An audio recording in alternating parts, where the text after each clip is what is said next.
So we're in Rome, and we thought we'd drop by this lovely restaurant and catch up with this lovely woman. Thank you. So would you like to introduce yourself for us? My name is Maria. So together with my husband Antonio, we run this restaurant Agrodolce Roma and Agrodolce London. We opened last year in London, and this one we run since 2018. Wow. Yeah, we survived COVID. Yay! It was hard. When we got this restaurant, it was very touristy, as far as we're next to the Trevi Fountain.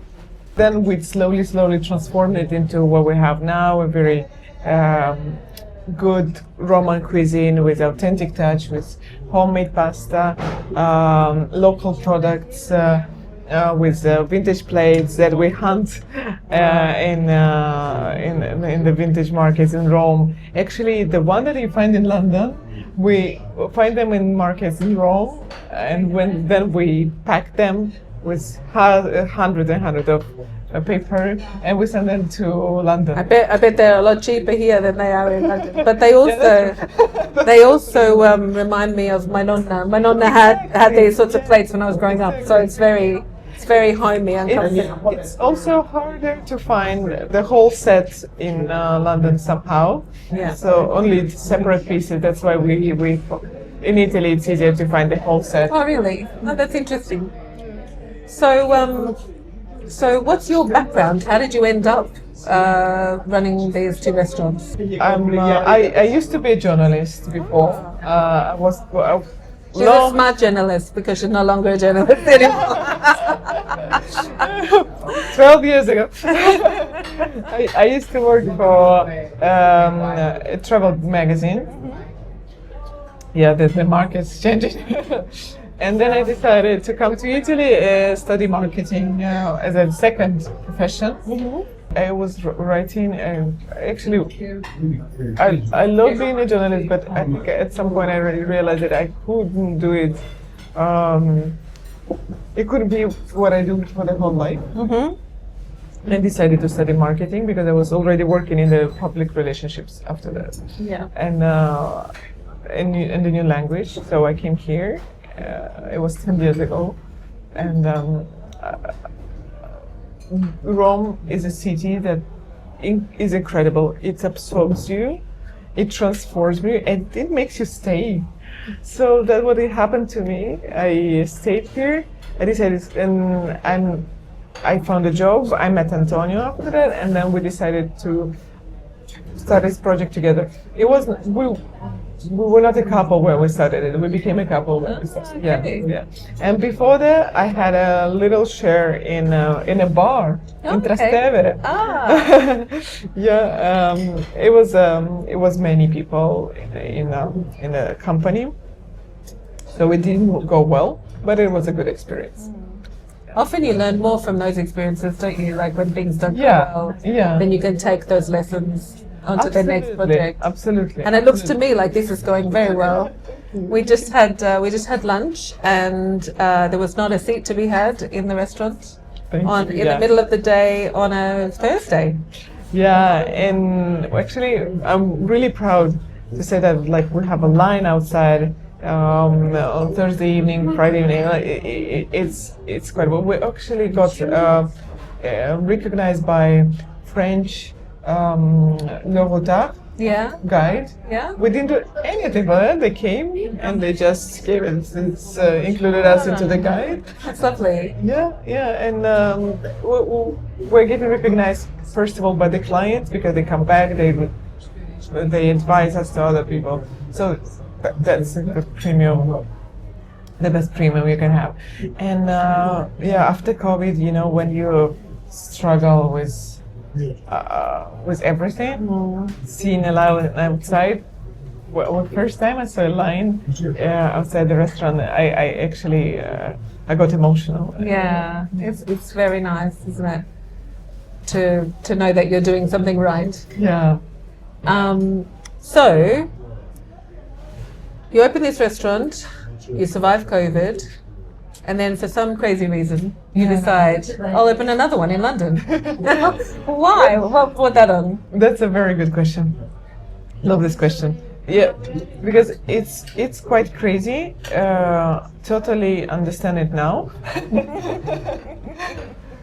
Because if it would happen in the European Union, it would be much easier. Right now, when you have like all the borders slightly different, Yes. it's much more tricky. But we went together with Antonio. We went to London in January 2023. And I think so, probably a bit earlier, maybe, don't remember exactly the year, I need to check. And we were dining in different Italian restaurants, a different restaurant in London generally, and we were surprised by how wide and how different the food scene in London is, how rich. But if you're looking for Italian restaurant, or you overpay the good stuff, Yeah. or you get something that pretends to be Italian but it's not Italian, or just you get like warm food, which is so bad. So we went to once in a nice restaurant in Notting Hill that was supposed to be Italian, but it was nothing to do with Italian. Oh no. And you know, it was sold so well, with a good rating, with a beautiful scenery. And I was at like, why our project would be filling the niche that we found in London. Yeah. And we thought like, it could be a good idea. And then we started looking for a place, and it was more than 1 year that we were looking for a place. Because it's not easy to find a proper location. Also because many streets that we were thinking would be good for our restaurant were taken by huge companies. Big chains. Yeah, big chains. And also the buildings themselves, they are owned by big companies. So you need to fit the request of the big company. For example, there was one place on Charlotte Street that we applied for. I'm happy we didn't take it because it was very small, but they requested us to do breakfast, and we don't do breakfast. No. It's not our concept. So, or you change the concept to kind of To suit them rather than your business. Yeah. So it doesn't make sense for us. It didn't make sense for us. So we had to wait for us. And then when we saw this place on Charlotte Street, we said like, oh, that's it. We applied for it, and we got to the. Excellent. So we were lucky enough to visit the London branch. Could you tell us the name of your restaurant? Because I realized we haven't told anybody the name of your restaurant yet. We got so excited. Well, thank you. It's Agrodolce London and Agrodolce Roma. Why Agrodolce? Honestly, we inherited this name from the previous owner, who was, it's a lady, she decided to sell the business, who was Sicilian, and Agrodolce is a Sicilian sauce, which nothing to do with us, but we got so used to it and we loved it. You know, when you adapt something and you know it, so we gave it another meaning to it. Okay. Agrodolce means bittersweet. And we said that Agrodolce is like life itself. Bitter and sweet, like streets of Rome that contain its history, bitter and sweet. So it's a metaphor of life and of Rome itself that we want to transmit to our clients. I think it's a very, very cool that you could reclaim the name to mean something for yourselves as well. And I like it. It's true. Bittersweet is very much the story for everybody. No, exactly. Everybody can relate. Exactly. Yeah. That's true. I love this as well. Yeah. Because when you we loved it, but we tried to understand why it's us, and then it's like it's everyone. It's like it's a story.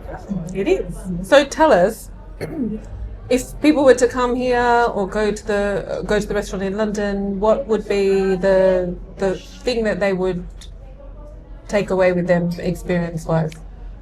First of all, what I like what I like our clients to experience is the warm welcome, the Italian warm welcome. It's when they come and they experience this being at home. Yeah. That's why you find these vintage plates. You find it, and also if you come 2 or more times, our team will recognize you for sure. So we recognize our clients. You get little something extra, a little prosecco or something, because we want you to feel like at home. Yes.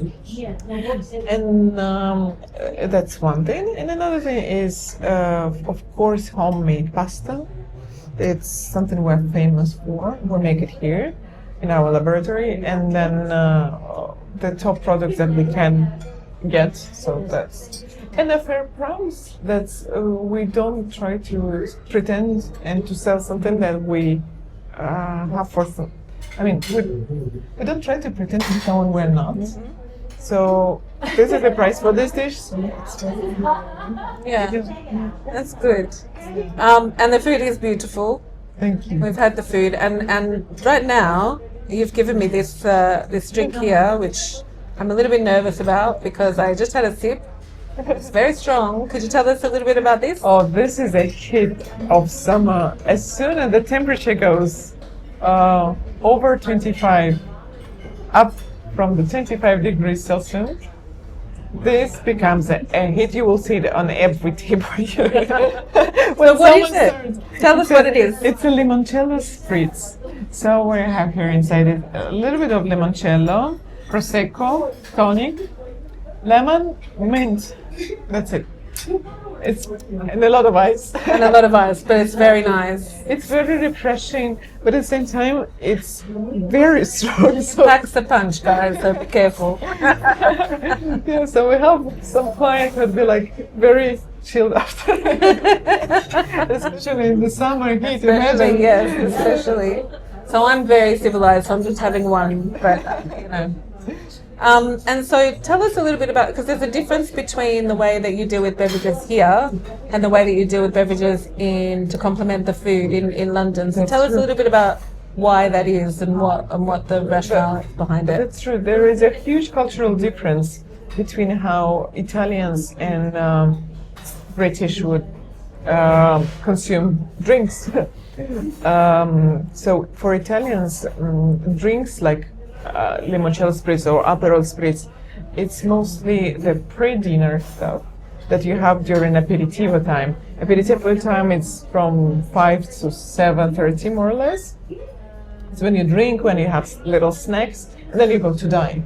And during the dinner, you only have wine and or water and coffee at the end. Yeah. And at the end of the meal, Italian would have un amaro. Digestivo. Digestivo. Yeah. I'm practicing my Italian, guys. A little digestive at the end, and that's it. So here we don't, in Rome, we never had a huge cocktail card menu, and we never even thought that this could be an issue. But when we opened in London, we realized that there is something missing. Well, because the offer for British client is different drinks wise. So you guys, you have a drink before meals, during the meals, and probably after. Sounds about right. Yeah. Yeah. And it shouldn't be a wine. It could be a cocktail. It could be a cocktail paired with food. So There are less rules. Less rules. Yeah. Less rules. And that's why we amplified. We actually created the real cocktail card for the Latin restaurant. Yeah. So what's the signature cocktail that you would recommend in your London Agrodolce? So in London, we even have an option that is called Build Your Spritz. Oh, wow. So we have 4 different bases for the spritz. Like we have Aperol, Campari, Limoncello, of course, Cynar or Saint Germain, so that you can choose the base for your spritz. We have one of the top requests are of course Negroni or Negroni Sbagliato, Milano Torino, the quite a strong one. Yeah. And I personally like espresso martini, Me too. which gives still like a very Italian vibe, right? Ironically invented by an Englishman. Exactly. But I'm friends with his daughter actually. Yeah. It's great. And, this one. And for group dinings, we usually suggest, and they love it, like really Bellini. Yes, of course. Because for us, it's easy to prepare. As you can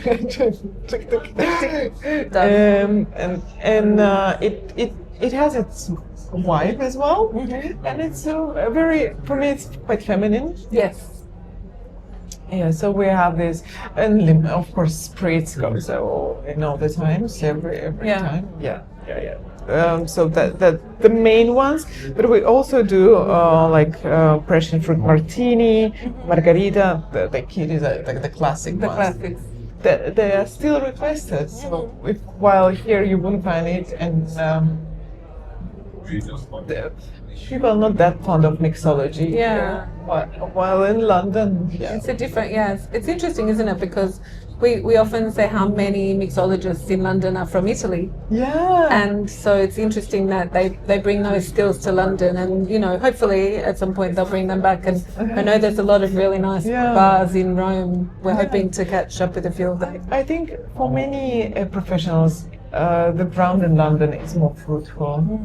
And for many marketing, relationships, public relationships, and also of course chefs. And it helps you to grow a lot, and then with the experience you can come back.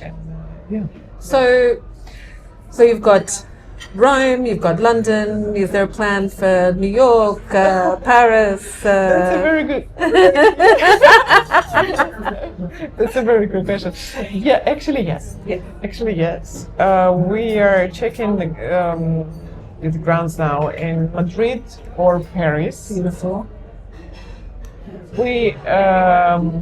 Whether we have friends in Madrid, the food scene in Madrid is growing incredibly. Yes.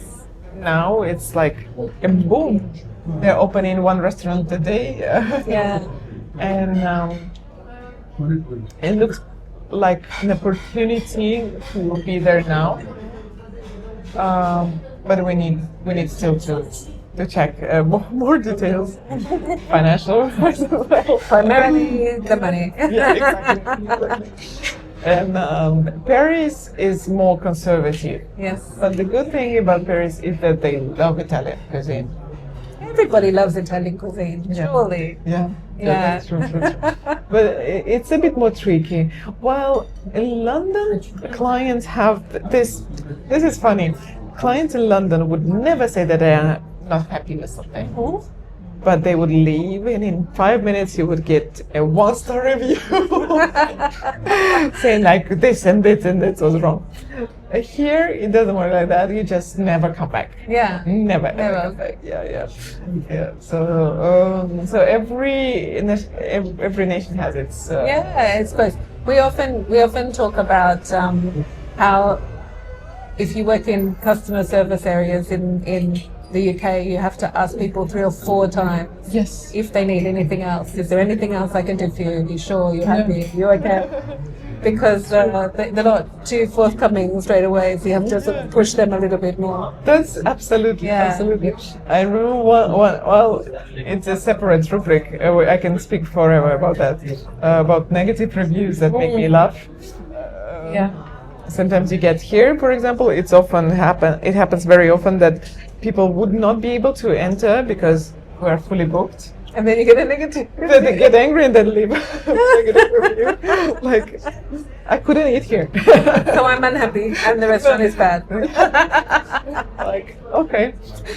Then in London, it's quite recent this one. The lady was complaining that she wasn't asked twice.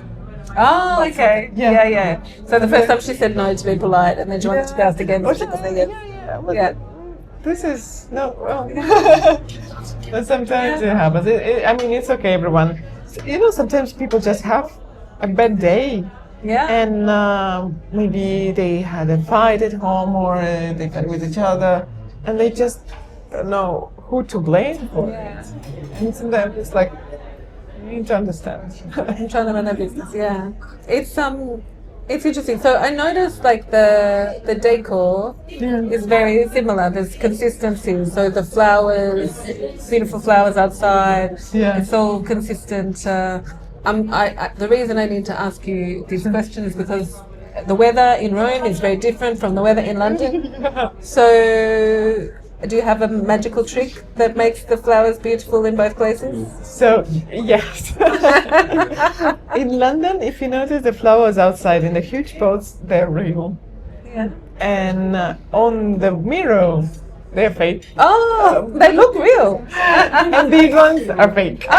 But they do look real. They all look because outside, behind the fake ones, we have the real ones. Ah.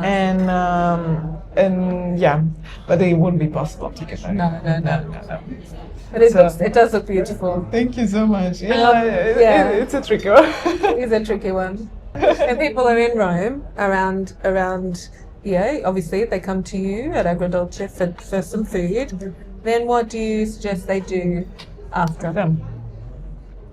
Yeah, as far as we are close to the Trevi Fountain, I always suggest it's nice when you come in the evening, like at 8:39. Mm-hmm. So you finish your food around 11.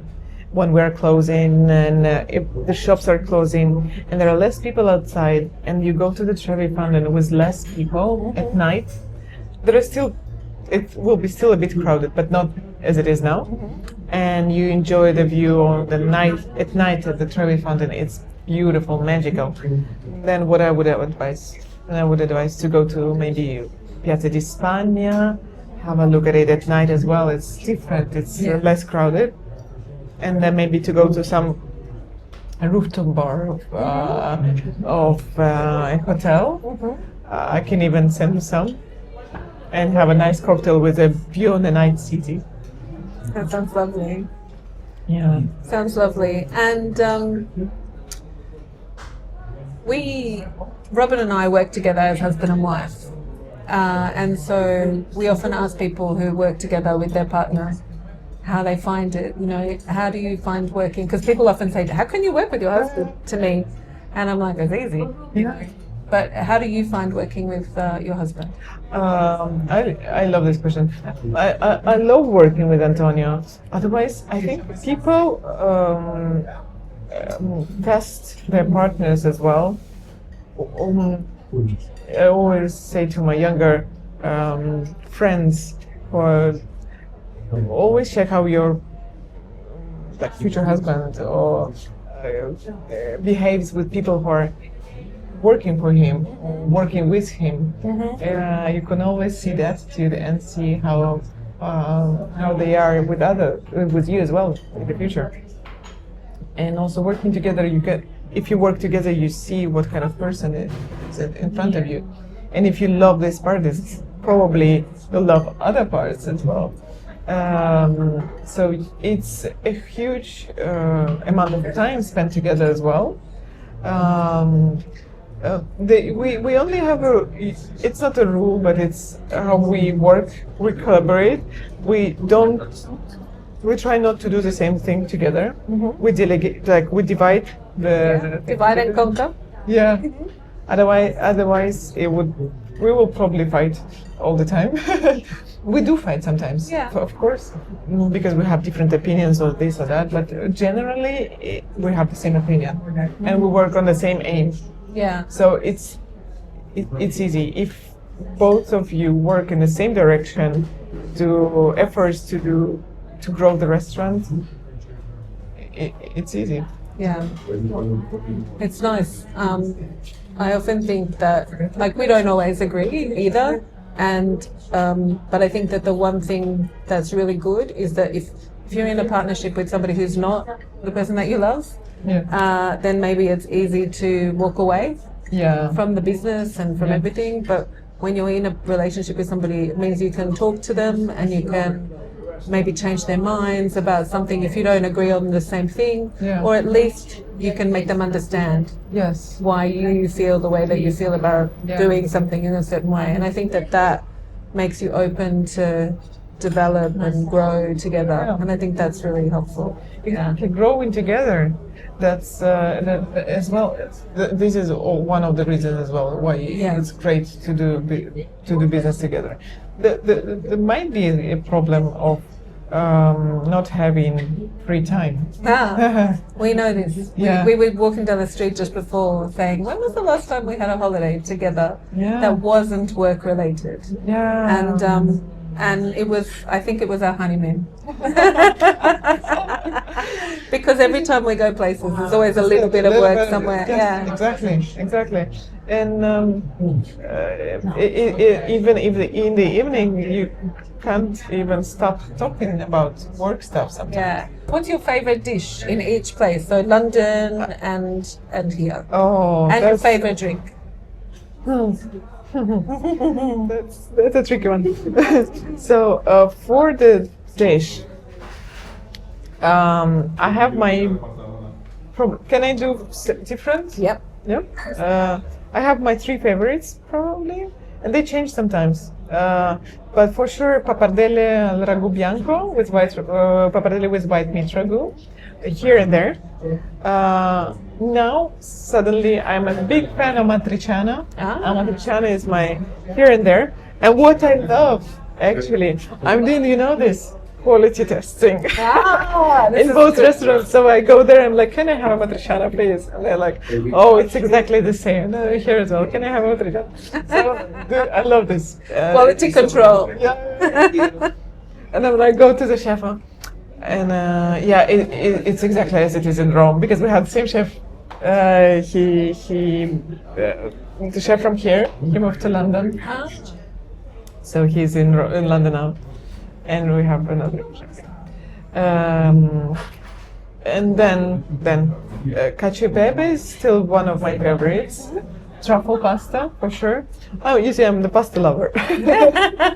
Truffle, because the starters, you can have them anyways. And but pasta, yeah. The thing about pasta is, first it's homemade, then it's freshly prepared. You can't have the same effect at home or anywhere else. It's like even when you transport it, it won't be the same. And then tiramisu. Tiramisu is a hit. It's Robert's favorite wherever he goes. Yeah. I used to make it a lot, but I don't make it so much anymore. Tiramisu is and regarding the drink, I would go for coffee. I love caffè lungo macchiato at the end of the meal, or just caffè lungo. And if it's evening, I would go probably with prosecco at the beginning. And I'm not a big cocktail fan, to be honest. I would go with spritz, and people like the expert would look, or aviation. Yeah. But like very something light. I'm not an expert, and I like simple taste. Same as me. Same as me. What about the wine? Would you prefer a glass of wine with your meal? Depends on the season. If it's winter, I would go with red one. I had the Sangiovese with lunch. It was beautiful. Good. Yeah. No, I mean, no one knows it, but it's not famous, especially in London. Yeah, a few Italian restaurants carry it, and some good wine bars. But yeah. And I would go with this. I love when it's like meat, and I would go with Brunello. Oh, nice. But where it's like very heavy and I need to digest. That's I love it. I love this mix of taste. I also like Sicilian wines because they have this little kind of sparkle. With a bit of volcanic. terre volcaniche. Yeah. I love it. And You probably like Tenerife wines as well. Like, I don't know them well, but Yeah. I think I would love it. If yeah, I it's think you would. Yeah, the volcanic soil. yeah. There's an article in the magazine we gave you. There's an article about this wine from Tenerife. I think you'll like it. Oh, Very- okay. But often, you know, there are wines where you have to go to a place to Yes. experience them properly because they don't really export them. Yes. And I think Tenerife is one of those places. So. I never saw. You've Also, never I think maybe in Spain I can try that. Yeah, Here probably. we don't actually import Spanish or French wines because Italians are quite it's quite a restricted market. I think it's honest for the local producers of France, Spain, and Italy. They help each other to contain, let's say, the market inside. I think it makes a lot of sense to support Yes. the local economy and the businesses. Okay, so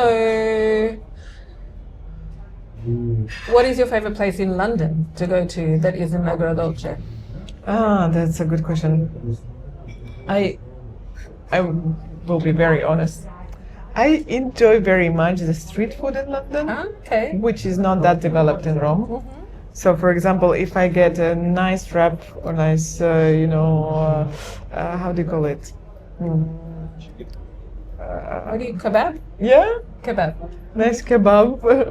I had an amazing one in the corner of Charlotte Street. Oh, really? You know, these tents that sell- Yeah. with falafel. Yeah, perfect. Amazing. And you know, again, as far as I don't have it much here, so I really makes enjoy it nice, yeah. If we go sophisticated, I really loved Hyde. Oh, yes. Very well presented, and you can see the dedication people have to the details there. And they've got a great cocktail bar downstairs. Yeah. I need to try. Yeah, I saw they have also a good breakfast. Yes, Right? yes. Fuck. I've heard. I have not had the breakfast. I don't think I get up early enough for the breakfast. So there's one. And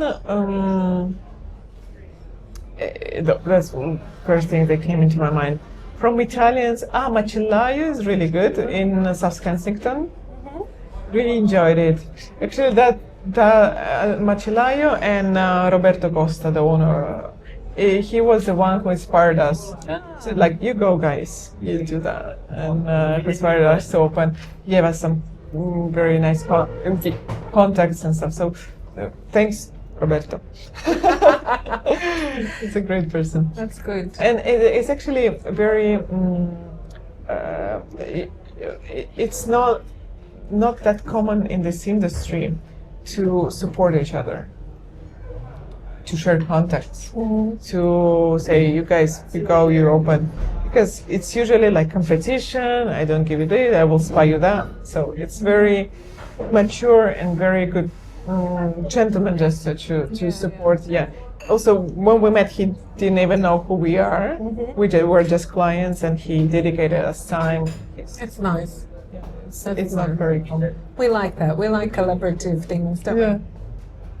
we? Is there anything that you'd like to do differently? Anything you'd like to change in the industry? So we have different difficulties here and there. In London, and mostly, of course, the borders that are closed now, so you cannot actually deliver the goods from here. Yeah. For example, if anyone knows good mozzarella supplier, it's hard because mozzarella can be only delivered the same day, more or less. And so the good one should fly over to London. Or you need to find a local producer, but the local producer wouldn't have the same mozzarella because the cow wouldn't eat the same grass, so it won't get in the same sun and stuff. So it's different. But then mozzarella can only last 2-3 days. Otherwise, then you feel it's not good anymore. And if you don't sell it the same day, so it's gone. That's why it's very complicated to find, for example, good mozzarella. Also, Texas-wise, Antonio would explain better. But in London, it's more fiscal. It's more like very, very tough. Here, we also, I mean, the quantity of taxes is more or less the same. Maybe more structured better in London, but still the quantity is more or less the same. Why it's difficult? Because the salaries are higher, so the percentage, it's altogether it's more complicated. Yeah, probably it's more complicated because of the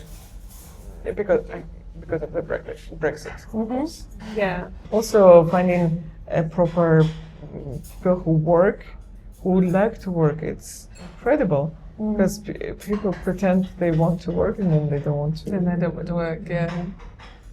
It's difficult. Not easy. Yeah. So there's a lot of hurdles, a lot of things that make it very complicated. Yeah. And if you were going to do something differently, what would you? What's one thing you would do differently in London or both? Both. And that's interesting. I never thought about that. What would I do differently? I don't know. I think the perfect balance of mistakes and success brought me here where I am. I'm happy with where I am now, so I wouldn't do anything differently. I will keep both of them. There were some painful mistakes before, but it's okay. It's okay. It's a part of life. It is. So Agrodolce. it's a part of exactly. Yeah. So it's fine. It's fine. Yeah. What are your impressions of London?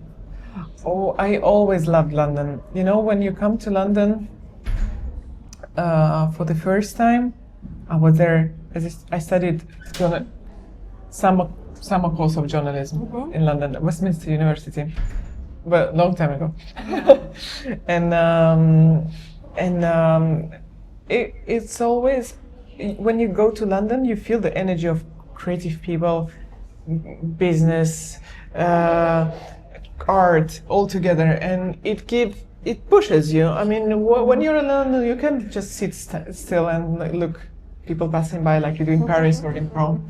You need to do stuff. Hustle. Yeah, you need to work. And I love this energy. I love being a part of this process. Also, what I found very easy in London is to make contacts. It's so easy to do a business meeting, to organize, because people are organized. You know, like here you probably plan your meeting 2 weeks in advance, and probably we'll meet. And they're like, oh, shall we meet next week on Monday? And everyone is ready because everything is scheduled, and you don't need to call back to confirm because people will come. Yeah. If they don't come, they will let you know. Here people can just forget. Oops, sorry, I forgot. So yeah, that's what I love about London. But when you come more often, you realize the minuses as well of the city. For me, it's of course it's continuous achievement. You know, you always need to achieve to be someone, which is not necessary. Pressure. It's a lot of pressure. It's a lot of pressure. Yeah, here I don't even have business cards. People would ask me for business cards in London. I'm like, oops. Yes, I remember when we met. Yeah. I have your name on a piece of paper. So, such a shame. No, it looks good. I kept it. I remembered. We're here now.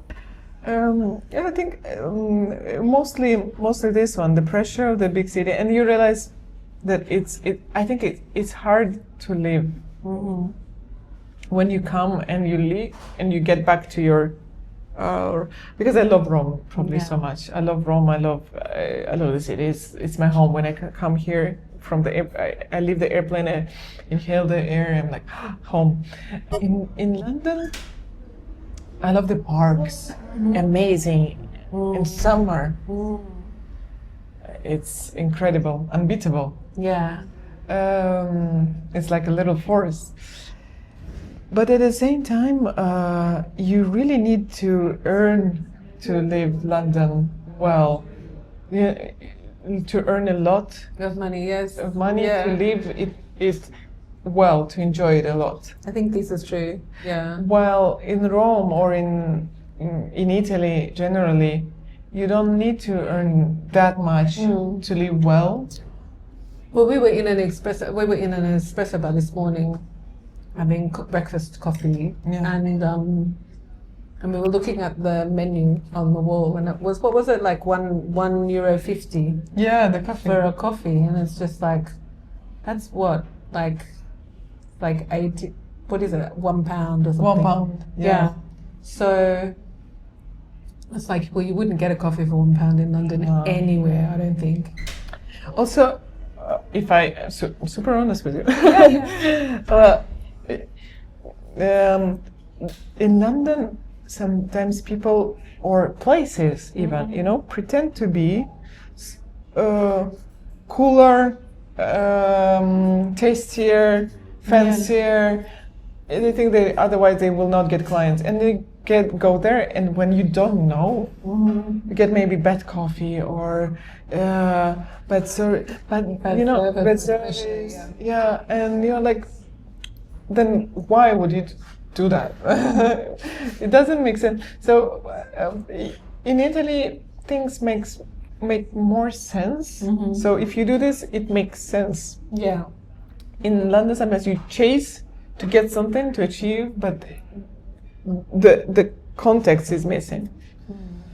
It's all the external things, external, the roots. Yeah. But it has many positive, like there's a lot of positive, and it pushes you for creatives, for many spheres. Here you wouldn't find a job. You wouldn't even find not even a good paid job. Wouldn't find a job at all. Yeah. It's an amazing opportunity to grow, to learn. To transform your knowledge into something new. I think you wouldn't find another scene like London. Yeah. It's interesting though, because I think about why we're here. So we're in Rome for a magazine fair that's run by the people at Frabs, based in Milan. And we come to their fairs every year. The first one was in Bologna, and then they have them in Milan now. And the thing that we're always struck by is how much appetite the Italians have for the creative. Yes. And when we created our magazine, we were really struck by how well received it was in Italy, because it's an English written magazine, but the Italians loved it. And I was quite happy, obviously, because my roots are Italian, and it makes me feel very happy that this is something that I've created has translated well. But I am still like surprised by the reception, you know. You're totally right, because we're missing this part. If you go for like little creative details or very, very well thought details, you go to London and every piece would be in order, like this, and this, and everything would be like very perfectly made because you have an experience in that, and you have experienced this for generations. In Italy, it's a different vibe with a different organization, and we never had this experience in publishing probably, and marketing, public relationships, and magazines as well, because you have Condé Nast, you have we also have Condé Nast, but like don't want to in terms of publishing as well. And I think London is had Rome in many things, but it is missing a bit of a heart in what it does. You know, a bit of a soul. And you can notice that immediately. I mean, some copied projects. You can see in a copied project if it's a magazine or if it's a restaurant. You can always see when it's not authentic. I faced a lot of influencers as well in London who would be like not authentic, but would be just there to be an influencer without having anything. Not for any passion for anything. I just want to be an influencer. Yeah. Cheers. Cheers.